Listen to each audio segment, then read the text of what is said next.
Muy buenas tardes a todos, a todas. Es un gusto estar aquí compartiendo con los colegas latinoamericanos estas reflexiones a partir del estudio realizado por Clave en conjunto con OMEP en un tema tan central como es el tema de la atención y educación de la primera infancia. Yo voy a hacer una pequeña reflexión sobre las recomendaciones, básicamente, que tiene el estudio. Y consideramos desde el IN que el punto de partida de la problemática que hoy enfrentamos en la atención y educación de la primera infancia tiene que ver con cómo se construye al sujeto de los procesos educativos durante la primera infancia. Es decir, cuál es la representación social o la representación que institucionalmente se tiene de qué es un niño pequeño.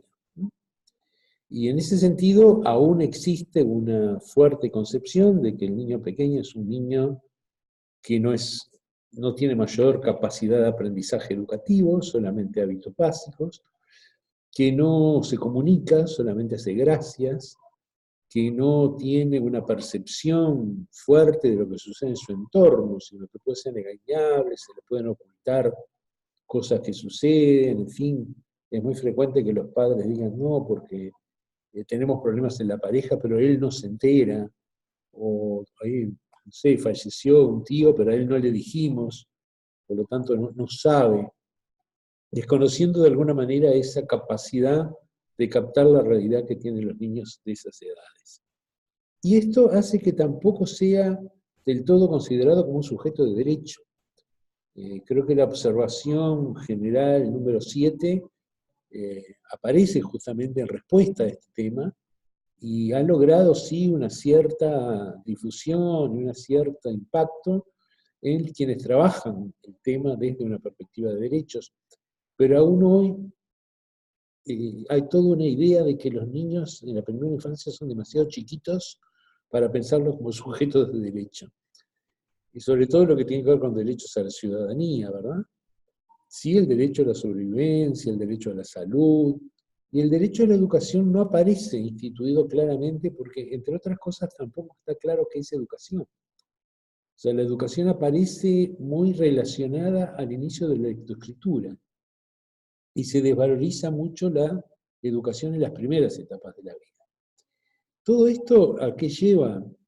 Lleva a que, de alguna manera, cuando históricamente se piensa en los servicios para la primera infancia, exista una dispersión muy grande de propuestas, que muchas de ellas no tienen que ver con el niño y sus necesidades, sino más bien que aparecen bajo el paraguas del cuidado, y pensando más en las necesidades de las madres y de las familias, sobre todo de las madres trabajadoras, del cuidado de sus hijos durante una parte del día. Y siempre con la idea de que el mejor lugar para que estén los niños es con su familia, con su madre. Y que este servicio es solo para cuando la madre no puede estar con ellos. Es muy frecuente que cuando trabajamos en servicio de educación inicial haya chicos que falten y preguntamos qué pasó y nos dicen, no, lo que pasa es que la madre estaba de licencia y entonces estaba con ellos y por eso no venían. Eso que en la escuela, en el secundario sería impensable, en esta etapa educativa aún está. O sea que ni siquiera desde la propia población se considera la educación como un derecho del niño. Más bien aparece el servicio de atención como algo que resuelve esas necesidades. Y esto históricamente ha generado una enorme dispersión de propuestas, o sea, porque no se organizó en torno a los organismos de la educación, sino que se organizó en torno a diferentes iniciativas de resolver el problema del cuidado. Y ahí tenemos guarderías sindicales, tenemos otras que son de las empresas, tenemos guarderías municipales, en Uruguay llegó a haber guarderías de las empresas públicas, las grandes empresas también tienen, casi todos los sindicatos de agrupaciones importantes de trabajadores tuvieron en su plataforma como reivindicación la guardería, ¿verdad? Y esto generó, por un lado, una baja presencia del Estado como regulador, y por otro, una dispersión institucional donde el Estado aparecía también presente, porque muchas de esas iniciativas eran, como decía hoy, de empresas públicas o de las propias intendencias, pero no de órganos reguladores de la enseñanza. O sino de órganos que no tenían ese cometido y esa finalidad. Y esto históricamente fue generando una partición, diría yo, entre el cuidado y la educación, donde por debajo de los 3 años que lo dominaba el cuidado, por encima de los 3 o los 4, ya pensando en una preescolar, ¿verdad? Una etapa preparatoria de lo escolar, el famoso aprestamiento, ¿no? Y eso, de alguna manera, disoció los dos derechos, el del cuidado, o las dos funciones, el cuidado y la protección, y la educación. Esto, cuando el Estado irrumpe en esto, porque además acá hay una idea del niño pequeño como alguien que no es, ¿verdad? Como alguien que no está haciendo, sino que va a hacer algo, que va a ser bueno, que va a ser estudioso, que va a ser travieso, pero no que es todavía, ¿verdad? Es decir, hay una negación del sujeto en cuanto a la primera infancia. Cuando el Estado empieza a intervenir, empieza a organizar estos servicios, a fijar determinados parámetros, a regularlos, lo cual implica un gran avance, pero sin embargo se conserva esta partición. Si nosotros vemos la realidad de América Latina, vemos que hay servicios de atención a la primera infancia, que son básicamente de cuidado, y donde van los niños más pequeños, de 0 a 3 o a veces a 4, y otros que son educativos. Y unos dependen de los organismos de protección o de los encargados de la protección social, que a veces son organismos colegiados o instituciones más amplias que las que son las que atendían en su momento de la situación irregular.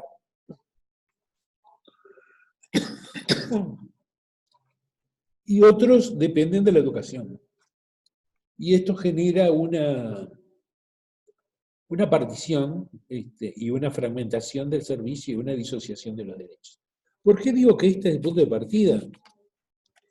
Porque cuando hablamos las recomendaciones se refieren enfoque de derechos integrales.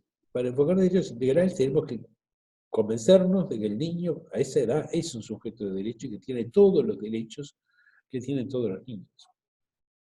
Tenemos que pensar también las formas en que realizan esos derechos en esas edades, lo cual desde la mirada adulta es todo un desafío. El tema de la universalidad. Y sí, la universalidad se piensa para los niveles educativos y no para estos. O sea, estos servicios tienden a ser focalizados en aquellas poblaciones que necesitan de algún tipo de atención o de apoyo para el cuidado familiar. E incluso muchas veces aparecen bajo el rótulo de políticas sociales, cuando en realidad no son políticas sociales, sino que deben ser políticas universales, en tanto se reconoce el derecho a la educación desde el inicio del nacimiento. Ahí está el tema de la obligatoriedad, donde la obligatoriedad también exige una inversión, una cobertura que no tiene ningún Estado de la región en este momento, y una obligatoriedad donde a veces se habla en los textos legales de obligatoriedad, pero no se sabe quién garantiza y quién financia esa obligatoriedad. O sea, cuando decimos es obligatorio, parecería que recae sobre la familia la obligación de que el niño concurra a un servicio.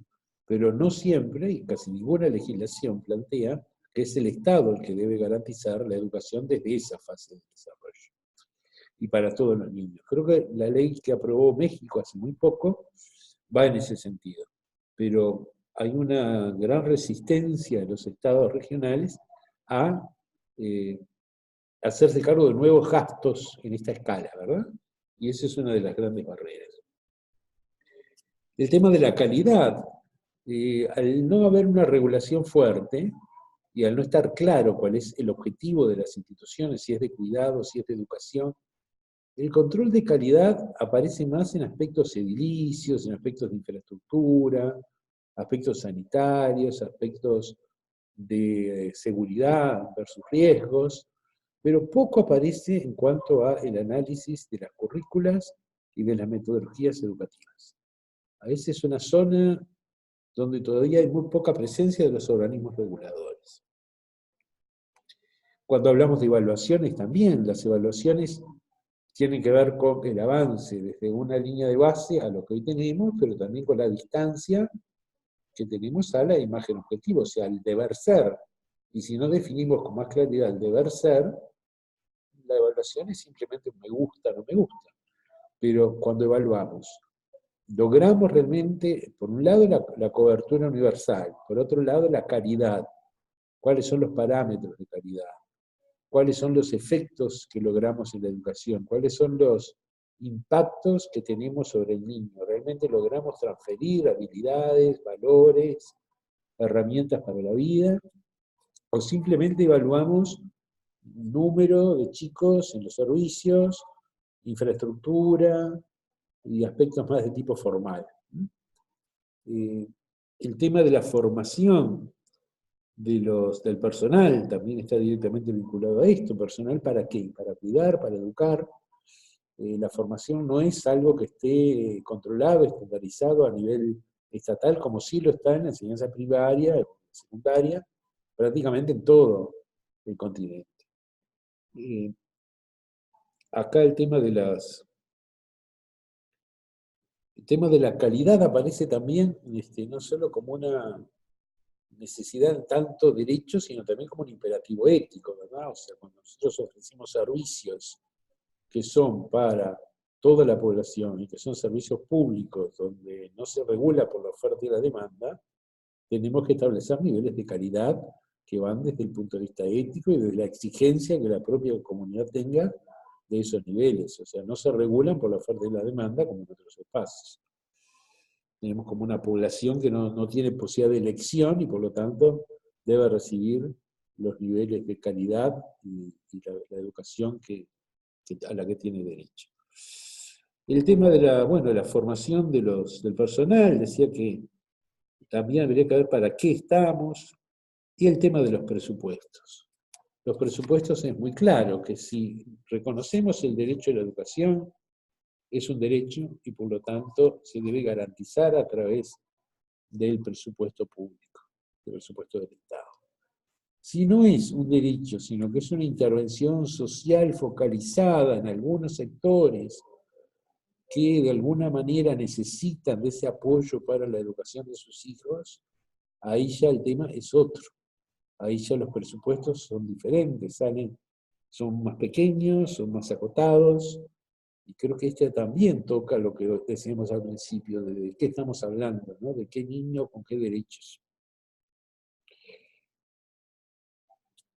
Y bueno, los sistemas de información también, esta dispersión institucional hace difícil contar con sistemas de información que en última instancia reflejan esa disparidad, esa heterogeneidad de pautas, de criterios, de formas de organización de las propias instituciones o servicios. Y bueno, el acceso a la justicia es claramente algo que está directamente relacionado a la exigibilidad de los derechos. Si hablamos de derechos, podemos hablar de exigibilidad, si hablamos de servicios que responden a necesidades, en fin, ya el tema de la exigencia se desdibuja notoriamente.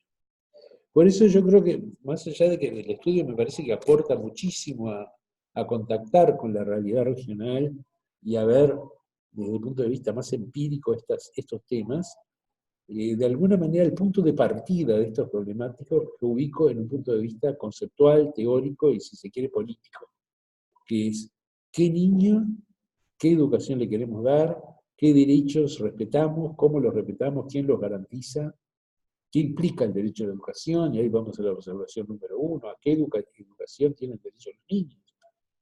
No es simplemente el hacer algo, porque esa consigna de que algo es mejor que nada ha sido nefasta en las políticas de infancia de la región.